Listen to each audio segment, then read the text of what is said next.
বিসমিল্লাহির রহমানির রহিম। বাংলাদেশের বহুদলীয় গণতন্ত্রের প্রবক্তা শহীদ রাষ্ট্রপতি জিয়াউর রহমান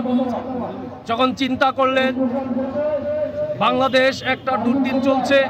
এই সময় বাংলাদেশের মানুষের জনগণের আপদের বিপদের কথা চিন্তা করে,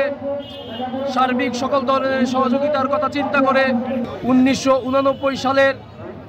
19 আগস্টে এই স্বেচ্ছাসেবক দলটি সে গঠন করেন জনগণ এবং দেশের স্বার্থে।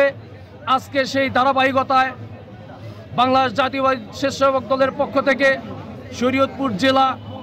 জেলা কর্তৃক আয়োজিত স্বেচ্ছাসেবক দলের প্রতিষ্ঠাবার্ষিকীতে